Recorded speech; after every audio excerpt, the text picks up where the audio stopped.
नमस्ते दोस्तों, आप सभी का स्वागत है। आज हम आपको कल्पना कार्तिक और देव आनंद की कहानी के विषय में बताएंगे और किस प्रकार इन दोनों ने शादी की और उसमें क्या अटपटा था ये भी आपको बताएंगे। एक दिन अचानक लंच ब्रेक के दौरान ही इन दोनों ने शादी की घोषणा कर दी और हाथों हाथ ही लंच ब्रेक में शादी भी कर ली। लेकिन ऐसा क्यों, ये आप वीडियो को अंत तक देखने पर ही जान सकेंगे।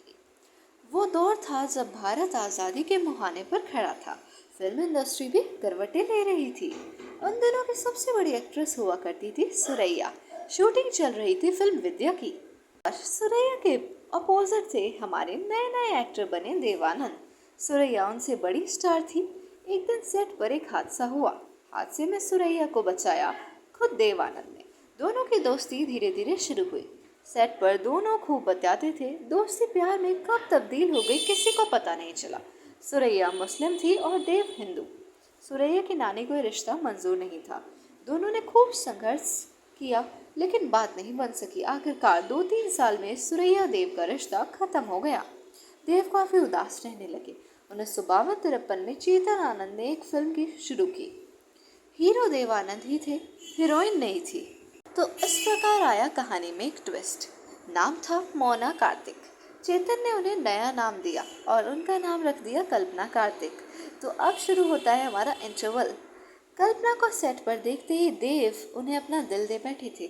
उनकी खूबसूरती, उनकी नशीली आंखें देखकर देव अपने आप को संभाल नहीं पाए और अपना दिल उन पर तुरंत हार बैठे। तब तक देव भी एक बड़े स्टार हो चुके थे।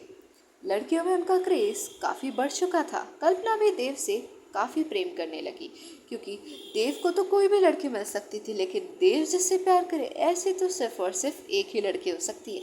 और दोनों में अफेयर धीरे धीरे शुरू हो गया। दोनों साथ समय गुजारने लगे। देव अपने पिछले रिश्ते के टूटने से बहुत दुखी रहा करते थे और किसी भी कीमत पर कल्पना को नहीं खोना चाहते थे। कल्पना उनकी जिंदगी में एक आशा की किरण की तरह आई थी जो उन्हें उनके गम से निकाल सकती थी। दोनों में शादी को लेकर बात हुई। फिल्म टैक्सी ड्राइवर की शूटिंग चल ही रही थी। एक दिन अचानक लंच ब्रेक के दौरान देव ने कल्पना कार्तिक से शादी की घोषणा कर दी। लोगों को लगा ये मजाक कर रहे हैं और फिर लोग इधर उधर गए और हाथों हाथ उन्होंने लंच ब्रेक होते ही उनसे शादी भी कर ली। उनकी शादी कुछ गुपचुप तरीके से थी, लेकिन दोनों एक दूसरे से प्यार करते थे तो किसी ने इस पर कोई हर्ष नहीं जताया वहाँ उपस्थित लोगों में से। देव और कल्पना के इस फैसले से बाकी उनके परिवार वाले सब हैरान रह गए थे और उस दौरान अखबार की सुर्खियों में देव कल्पना की शादी के ही किस्से हुआ करते थे। हर अखबार में सिर्फ एक ही खबर छपती थी, देव कल्पना, देव कल्पना और देव कल्पना। शादी के तुरंत बाद ही देव ने कुछ ही देर में फिर शूटिंग शुरू भी कर दी और देव और कल्पना कार्तिक की ये शादी बॉलीवुड की सबसे यादगार, सबसे अटपटी, सबसे अलग शादियों में से एक है। और तो इन दोनों ने कुछ अलग और कुछ नया कर दिखाया। इनकी लव स्टोरी काफ़ी यूनिक कहलाती है। तभी तो अगर आपको इन दोनों की कहानी पसंद आई तो कृपया करके चैनल को लाइक और सब्सक्राइब कर दीजिएगा और साथ ही साथ हमेशा हमारे चैनल से अपना प्यार और समर्थन यूं ही बनाए रखिएगा मेरे प्यारे दोस्तों। तो आते रहिएगा, हंसते मुस्कुराते रहिएगा, ये छोटी सी गुजारिश है।